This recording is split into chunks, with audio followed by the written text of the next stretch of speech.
আজকের অনুষ্ঠানের বিশেষ অতিথি পিএসসির সম্মানিত সদস্য ডাক্তার মোহাম্মদ আমিনুল ইসলাম স্যারকে মঞ্চে এসে আসন গ্রহণ করার জন্য বিনীত অনুরোধ করছি। ডাক্তার মোহাম্মদ আমিনুল স্যারকে মঞ্চে এসে আসন গ্রহণ করার জন্য বিনীত অনুরোধ করছি। আমি বিনীত অনুরোধ করছি ডক্টর মোহাম্মদ শাহজাহান,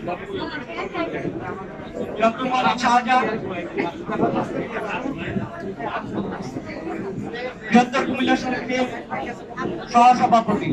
আমি বিনীত অনুরোধ করছি কমোডোর সানাউল কুমার